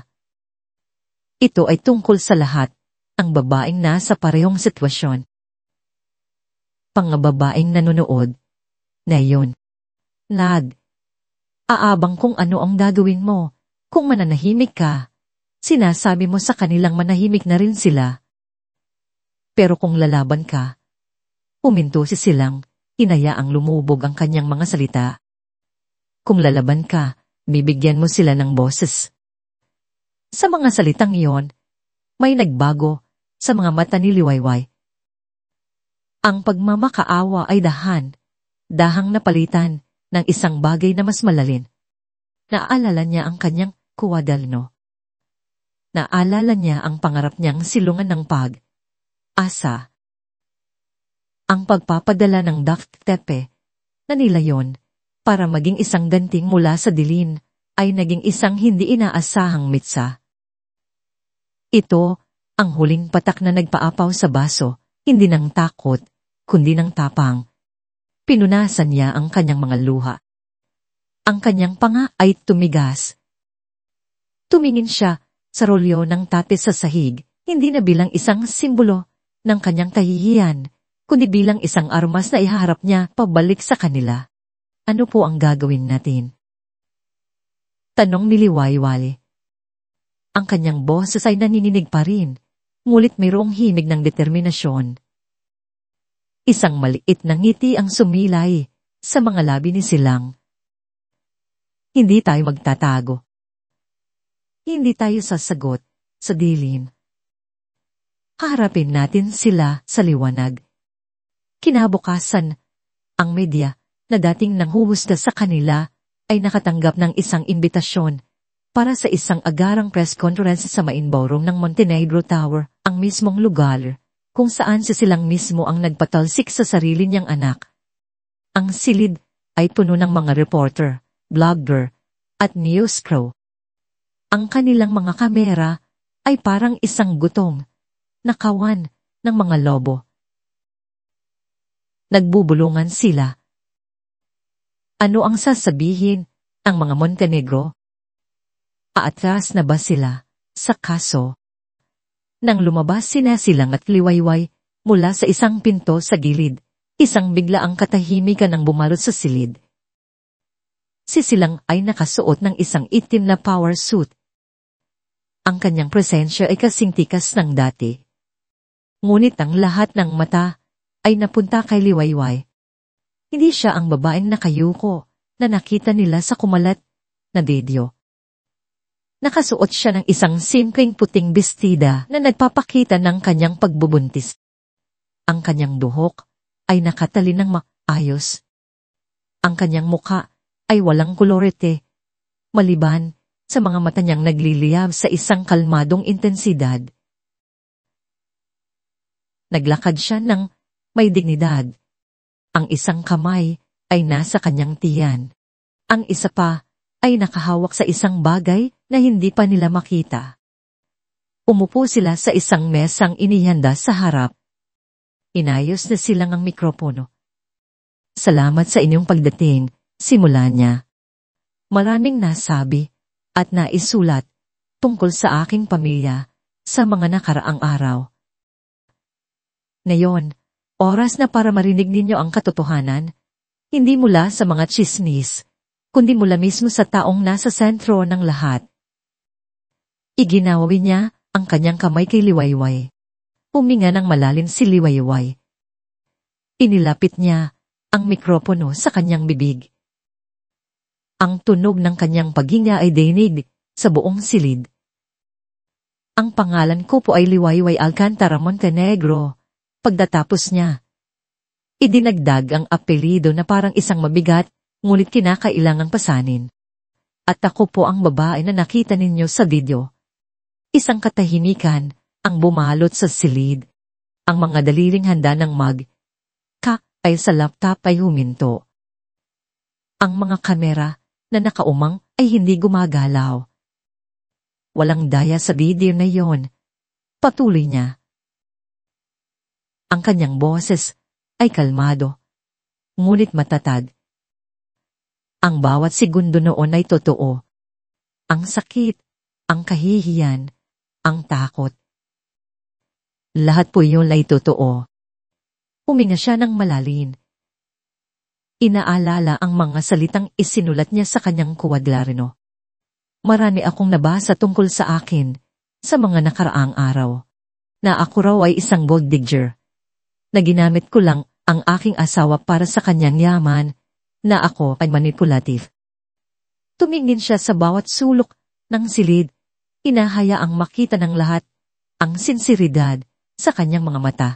Minahal ko po ang asawa ko. Sa sobrang pagmamahal ko sa kanya, hinayaan ko siyang takpan ang mga maling ginagawa niya. Hinayaan ko siyang kontrolin ang buhay ko, ang mga kaibigan ko, ang mga desisyon ko. Pinaniwala ko ang sarili ko na ang kanyang pagseselos ay pag-aalala at ang kanyang galit ay isang uri ng marahas na pagmamahal. Ang pananahimik ko Iyon po ang naging pinakamalaki kong pagkakamali. Dahan, itinaas niya ang kanyang kanang kamay mula sa ilalim ng mesa. Mayroon itong hawak. Dahan niya itong inilapag sa ibabaw ng mesa. Sa tabi mismo ng mikropono para makita ng lahat, isang rolyo ng silver duct tape. Isang kolektibong paghina ng pagkagulat ang narinig mula sa mga reporter. Ang tunog ng mga kamera shutter ay biglang dumani. Uunahan na makuha ang larawan ng eksena. Kahapon po, sabi ni Liwayway, ang kanyang boses ay biglang nagkaroon ng bigat, isang lamig na hindi pa naririnig ng sinuman mula sa kanya. May nagpadala nito sa akin, sa aming tinutuluyan. Walang pangalan, walang mensahe, dahil hindi na kailangan. Malinaw ang gusto nilang iparating. Manahimik ka. Pumalik ka sa pagiging palamuti. Pumalik ka sa dilin. Tinitigan niya ang rolyo ng tape na parang isang kaaway na matagal na niyang kilala. Ang bagay na ito, sabi niya, at ang kanyang boses ay tumaas, hindi sa sigaw, kundi sa isang kapangyarihang ngayon niya lang natagpuan. Ang ginamit para tanggalan ako ng boses. Ang ginamit para gawin akong katatawanan. Ang ipinadala para muli akong takutin at patahimikin magpakailanman. Itinulak niya ito ng bahagya pasulong gamit ang dulo ng kanyang daliri. Ngayon, sa harap ninyong lahat, binabago ko ang kahulugan nito. Itinuro niya ang tape. Hindi na ito simbolo ng aking pananahimik. Pagkatapos, mariing niyang ipinatong ang kanyang kamay sa kanyang umbok na tiyan.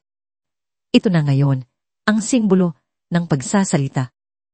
Simbolo ng boses ko, ng boses ng aking anak, at ng boses ng libong babae na nagdurusa sa katahimikan sa likod ng kanilang mga saradong pinto.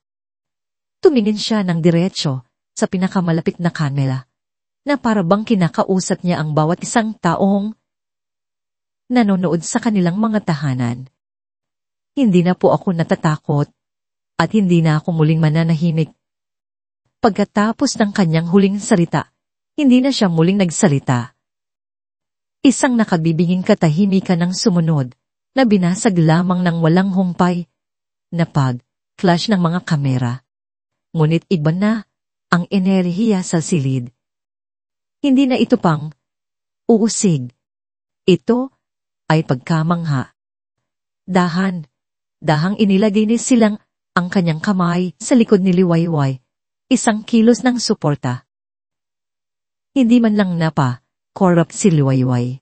Nanatili siyang nakaupo, kalmado at matatag, nakatingin sa harap. Isang reynang isinilang mula sa abo ng kanyang nakaraan.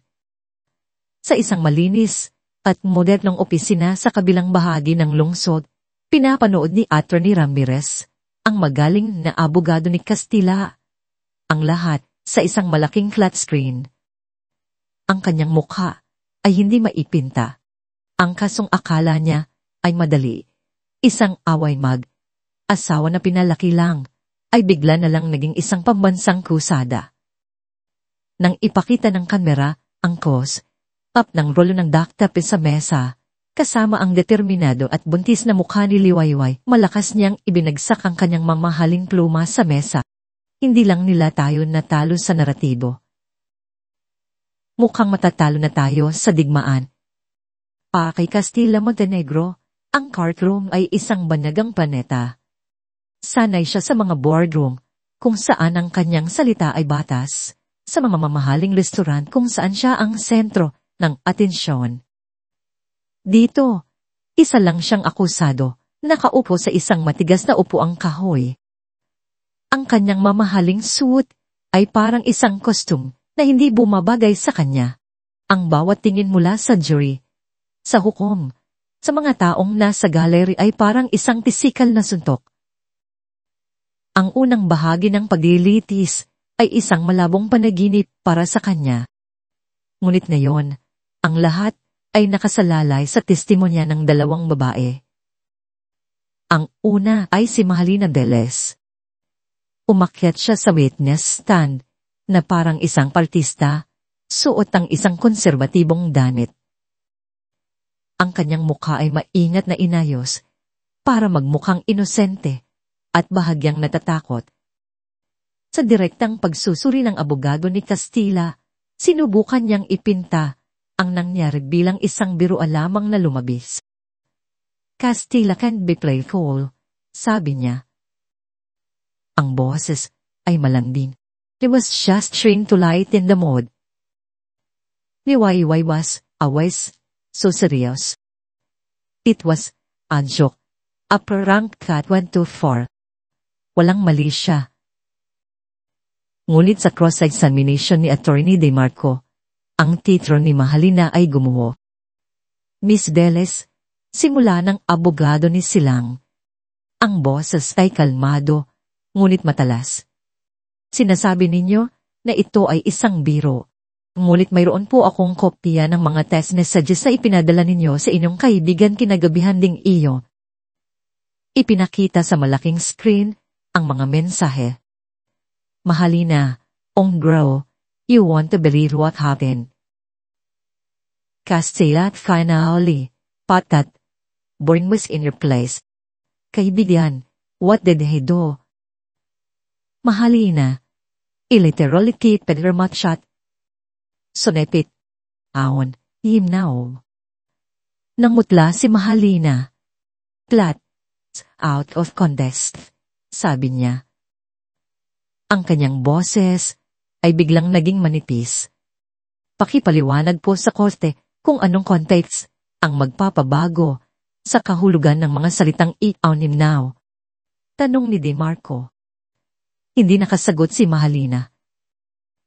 Sunod lang mga tanong ng abogado. Bawat isa ay isang patalim na sumisira sa kanyang mga kasinungalingan.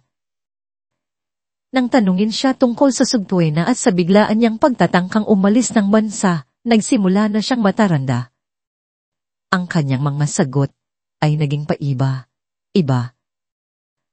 Ang babaeng umakyat sa stand na may kumpiyansa ay bumaba na puno ng kahiyan. Ang kanyang kredibilidad ay ganap na nawasak. Para kay Castilla, ang pagbagsak ni Mahalina ay ang unang senyales ng pagguho.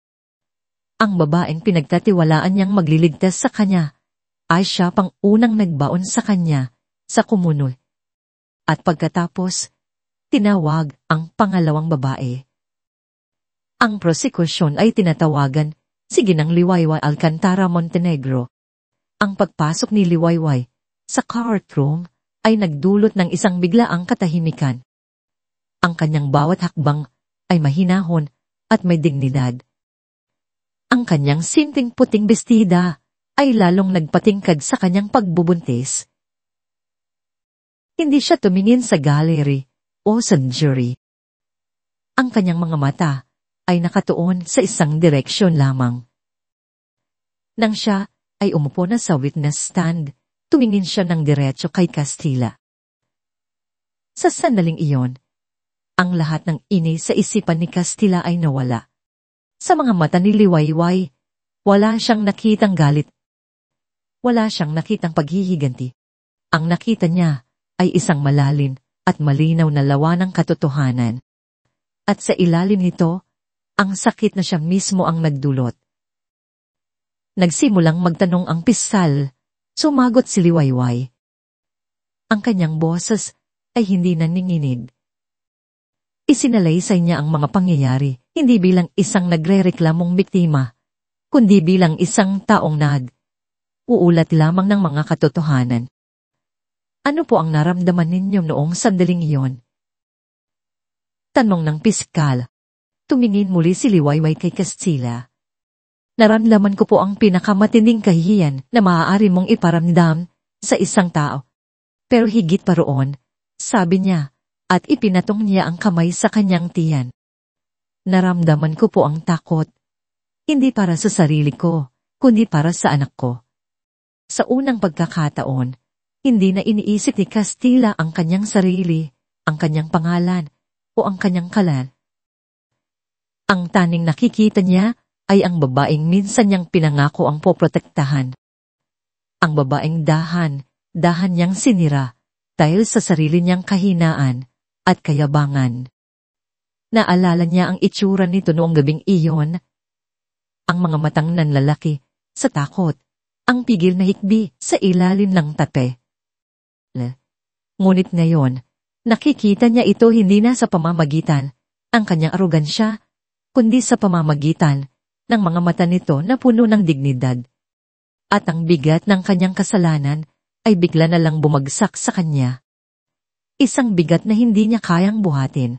Isang bagay ang pumunit sa loob niya.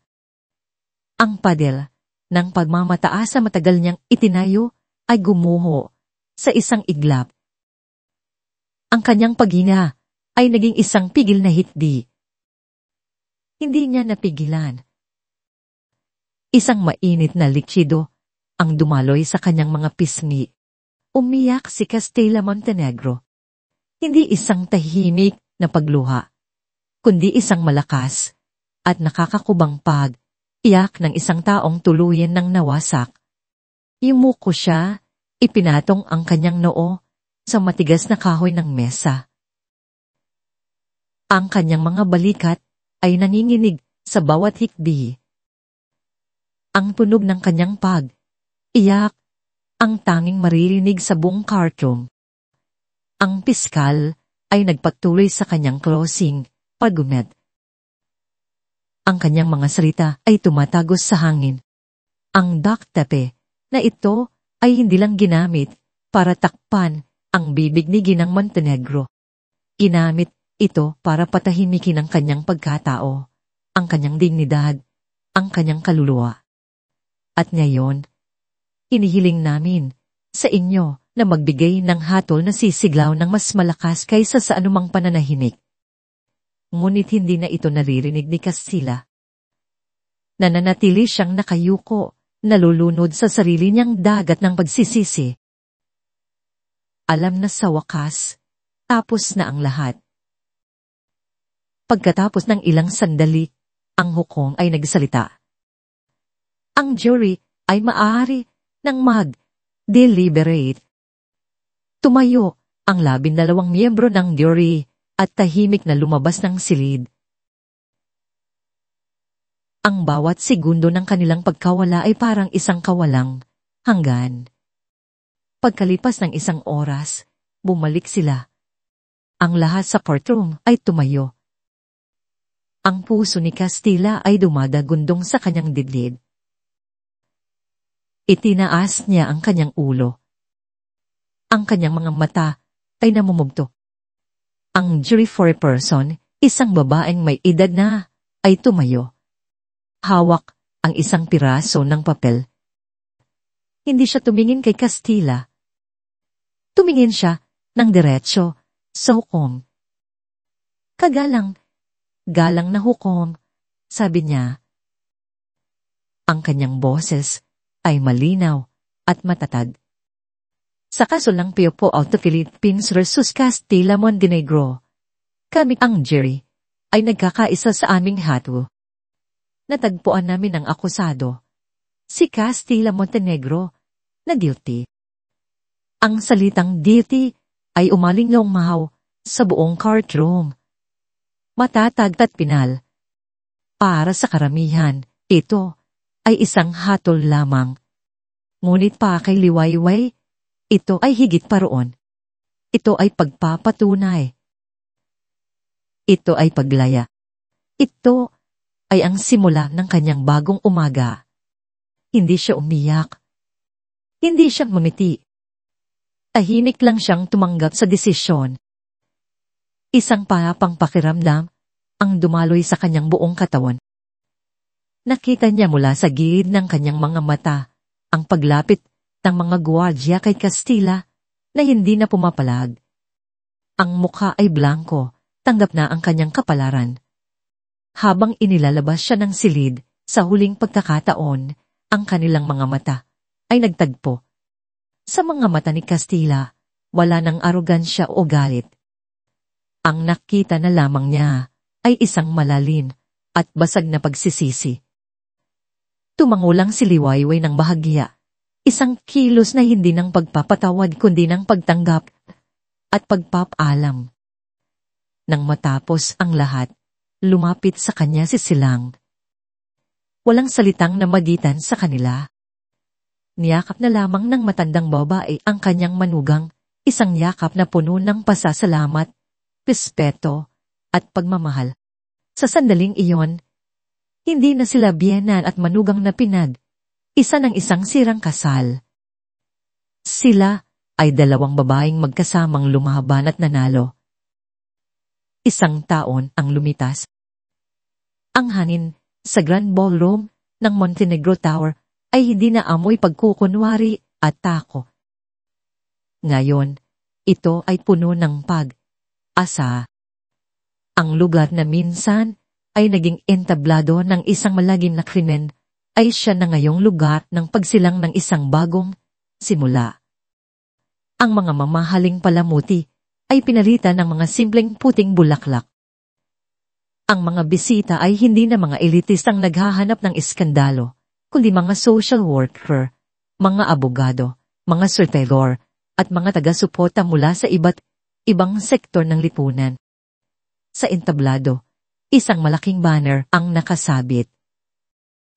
Nakasulat dito ang opisyal na paglulunsad ng silungan ng pag-asa. Sa isang sulok, tahimik na nakaupo si Silang Montenegro. Pinagmamasan niya ang lahat nang may isang kasiyahan. Ang kanyang buhok ay mas marami ng puti ngayon at ang kanyang mukha ay may mas maraming linya. Ngunit ang kanyang mga mata ay mas panatag kaysa dati. Ang Montenegro Corporation ay patuloy na umuunlad sa ilalim ng bagong pamunuan na siya mismo ang pumili. Ngunit alam niyang ang tunay niyang legacy ay hindi na ang mga gusali at numero sa stock market. Ang legacy niya ay ang pag-asang nabubuo ngayon sa silid na ito. Biglang may isang maliit na kamay na humawak sa kanyang daliri. Tumingin siya sa ibaba at ngumiti. Isang batang babae nang may malalaking bilog ang mga mata ang nakatingin sa kanya. Ang bibig ay may bahid ng tsokolat. Lola, sabi ng bata. Kumusta ang keke, munting prinsesa? Malamig na tanong ni Silang. Good po, sagot ng bata bago muling tumakbo pabalik sa kanyang ina na nakatayo, malapit sa entablado. Lumakad si Liwayway patungo sa podyum. Ang kanyang bawat hakbang ay may kumpiyansa. Suot niya ang isang eleganteng asul na bestida. Ang kanyang buhok ay maikli na ngayon, isang simbolo ng kanyang bagong kalayaan. At sa kanyang mga bisig, mahimbing na natutulog ang isang munting anghel, isang sanggol na babae na nakasuot ng puting damit. Nang siya ay nasa mikropono na, isang tahimik na paghanga ang bumalot sa lahat. Magandang hapon po sa inyong lahat, simulan niya. Ang kanyang boses ay malinaw at puno ng init. Isang taon na ang nakalipas. Sa mismong lugar na ito, ang aking mundo ay gumuho. Naranasan ko po ang isang uri ng kadiliman na akala ko ay wala ng katapusan. Sa gabing iyon, tinanggalan ako ng boses. Tumingin siya sa paligid, sa mga mukha ng mga taong nakikinig ng mabuti. Ngunit sa tulong ng mga taong hindi ako iniwan, at sa lakas na ibinigay ng munting buhay na ito, sabi niya, at marahan niyang hinalikan ang noo ng kanyang natutulog na anak. Natagpuan ko muli ang aking tinig. At ipinapangako ko po, habang ako ay nabubuhay, gagamitin ko ang boses na ito para sa mga hindi pa kayang magsalita. Ipinakilala niya ang kanyang anak sa lahat. Siya po si Aurora, ang aking liwayway, ang aking pag-asa. Isang masigabong palakpakan ang umalingaw sa buong silid. Pagtatapos ng kanyang talumpati, Nilapitan siya ng maraming tao. Nag-aalok ng suporta, nagbabahagi ng kanilang sariling mga kwento. Habang abala siya, lumapit si Silang. "Ang galing mo, anak," sabi ni Silang. Ang kanyang mga mata ay nangingilid sa luha ng kasiyahan. "Hindi ko po ito magagawa kung wala kayo, ina," sagot ni Liwayway. Ginagamit ang salitang ina ng may buong pagmamahal at respeto. Tumingin si Silang sa kanyang apo. Kamukha niya ang lolo niya, bulong niya. Isang mapait na ngiti ang sumilay sa kanyang mga labi. Ngunit sana makuha niya ang lakas ng kanyang ina at lola. Makukuha niya, tiniyak ni Liwayway. Tumingin silang dalawa sa entablado, sa banner ng silungan ng pag-asa. Ang simbolo ng foundation, isang kamay na dahang tinatanggal ang isang piraso ng pilat na tapon mula sa isang bibig. At mula sa ilalim nito, isang sinag ng liwanag ang lumalabas. Mula sa abo ng isang nasirang pamilya, isang bagong pag-asa ang isinilang. At para kay Liwayway, ito ay higit pa sa isang bagong simula. Ito ang kanyang Liwayway. Ang kanyang bukhang Liwayway na sa wakas ay dumating pagkatapos ng isang napakahabang gabi.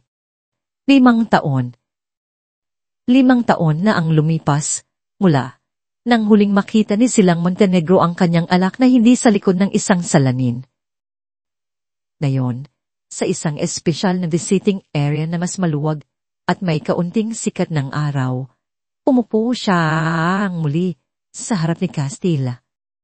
Ang lalaking nasa harap niya ngayon ay malayo na sa anino ng dating prinsipeng kanyang pinalaki. Ang kanyang buhok ay maikli. Ang kanyang katawan ay mas payat, ngunit mas matipuno dahil sa trabaho sa loob ng bilangguan. Wala na ang arogansya sa kanyang mga mata, napalitan ito ng isang malalim na katahimikan, isang uri ng pagtanggap na hindi nabibili ng pera. "Ina," bati ni Castilla. Ang boses ay kalmado. "Castilla," sagot ni Silang. Isang maliit at totoong ngiti ang sumilay sa kanyang mga labi. Hindi na sila nag-usap tungkol sa nakaraan. Wala nang sisihan. Wala nang paano kung ang kanilang mga pag-uusap sa mga nakalipas na taon ay tungkol na lang sa kasalukuyan, sa mga librong binabasa ni Castilla, sa mga programang kanyang sinasalihan, sa loob, at sa mga balita tungkol kay Aurora. Ang kanyang anak na hindi pa niya nahahawakan. Ipinaita ni Silang ang mga bagong litrato mula sa kanyang tablet. Isang masayang 5 taong gulang na batang babae na may mahabang buhok, nakangiti habang hawak ang isang lapis at papel. "Manang, mana sa iyo," sabi ni Silang. Mahilig ding dilumeng. Tinitigan ni Castilla ang litrato ng matagal, isang mapait, ngunit malambing na ngiti ang mababanaag sa kanyang mukha. "Maganda siya, ina." "Masaya siya," dagdag ni Silang. "At matapang, katulad ng nanay niya." Tumango si Castilla. Tinatanggap ang katotohanan.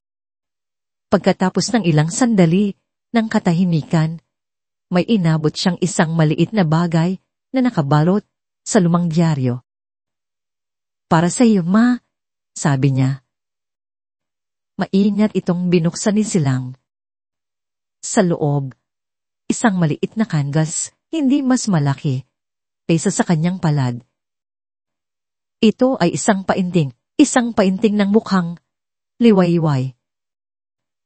Isang pagsikat ng araw sa ibabaw ng dagat. Ang mga kulay ay matingkad na kayip at rosas. "Hindi ko alam kung paano humingi ng tawad sa lahat ng bagay, ina," sabi ni Castilla. Ang mga mata ay nakatitig sa kanyang sariling mga kamay na nakapatong sa mesa. Walang salita ang sapat kaya idinaan ko na lang dito. Sana maintindihan mo. Inaprose silang ang magaspang na kanlas.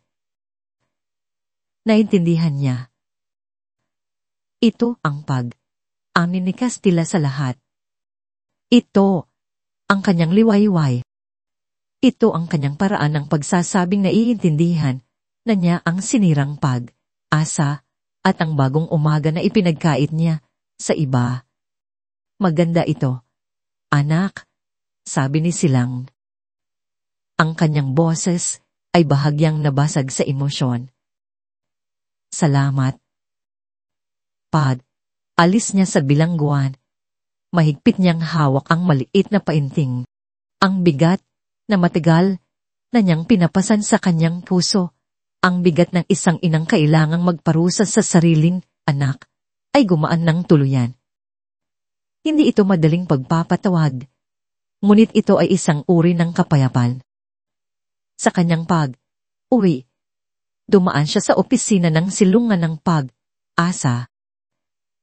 Sa kanyang mesa, aabang ang isang bundo ng mga sulat. Kumuha siya ng isa mula sa itaas. Galing ito sa isang babae mula sa Cebu. Isa sa daang natulungan ng kanilang foundation. Pinuksan niya ito. Maan Silang, at maang liwayway. Hindi ko po alam kung paano magpapasalamat.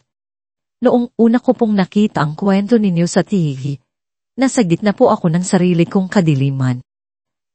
Akala ko po ay normal lang na saktan ako ng asawa ko. Akala ko po ay kasalanan ko. Pero noong nakita ko po ang tapang ni Maam Liwayway, parang may nagising sa loob ko. Dahil sa tulong ninyo, nakalaya na po ako. Nagsisimula na po kami ng bago ng aking anak. Nung isang araw, may nakita po akong surdaksipi sa hardware.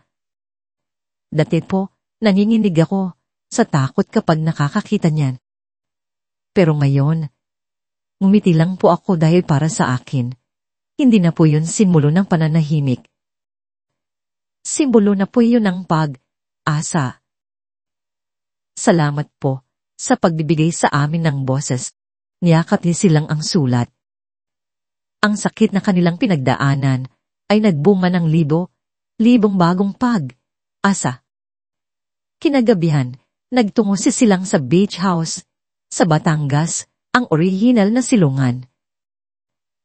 Umupo siya sa beranda, kaparehong lugar kung saan niya kinausap si Liwayway matapos ang insidente. Hawak niya sa isang kamay ang sulat at sa kabila naman ay ang maliit na painting ng kanyang anak. Pinanood niya ang dahang paglubog ng araw sa dagat. Ang dating imperyo ng Montenegro na binuo sa pera at kapangyarihan ay gumuho. Ang pangalan na dati ay kinatatakutan ay nabahira ng kahihiyan. Ngunit mula sa mga abo nito, isang bagong legacy ang isinilang. Ang legacy na hawak niya ngayon sa kanyang mga kamay, isang kwento ng pagsisisi mula sa isang bilanggo, isang kwento ng pasasalamat mula sa isang soreror. Hindi na tungkol sa pera, hindi na tungkol sa mga gusali. Tumingin siya sa malayong abot, kung saan ang huling sinag ng araw ay niyayakap ang dagat. Naramdaman niya ang isang kumpletong kapayapaan. Ang kanyang hatol ay naging isang pagpapala. Ang selyo ng kasamaan ay naging selyo ng asa. At iyon, para kay Silang Montenegro, ay higit pa sa sapat. At dito po nagtatapos ang ating kwento. Isang kwento ng sakit, katatagan, at ang hindi matatawarang lakas ng isang boses na piniling huwag manahimik. Ang aral na iniiwan sa atin ng kwento ni Liwayway at Silang ay ang katotohanang ang tunay na kapangyarihan ay hindi nasusukat sa yaman o impluwensya, kundi sa tapang na manindigan para sa tama. Kahit pa ang kaharap mo ay ang pinakamadidilim na bahagi ng iyong buhay o ang mga taong pinakamamahal mo. Ipinapaalala nito sa atin na walang kasalanang maitatago, magpakailanman. At ang bawat pananahimik sa harap ng kasamaan ay isang uri ng pagkuninti. Ngunit higit sa lahat, ito ay isang kwento ng pag-asa na sa kabila ng pinakamatinding kadiliman, laging may sisikat na bagong umaga. Maraming salamat po sa inyong walang sawang pagsubaybay sa ating kwento. Ang inyong pakikinig ang nagbibigay buhay sa bawat salita. Nais po naming marinig ang inyong mga saloobin. Ano po ang pinakapaborito ninyong bahagi ng kwento? Anong aral ang dumatak sa inyong puso? At anong uri po ng kwento ang gusto ninyong mapakinggan sa susunod? I-comment nyo lang po sa ibaba. Hindi dito nagtatapos ang ating paglalakbay. Marami pa pong kwentong kasing ganda at mas puno ng aral dito sa aming channel. Kung nagustuhan nyo ang kwentong ito, i-like, i-share sa pamilya at mga kaibigan at mag-subscribe na rin para lagi kayong updated sa mga susunod pa naming kwento. I-click nyo ang notification bell para kayo ang unang makarinig kapag may bago kaming upload. Pagpalain po kayo ng Panginoon, kayo at ang inyong buong pamilya. Hanggang sa muli.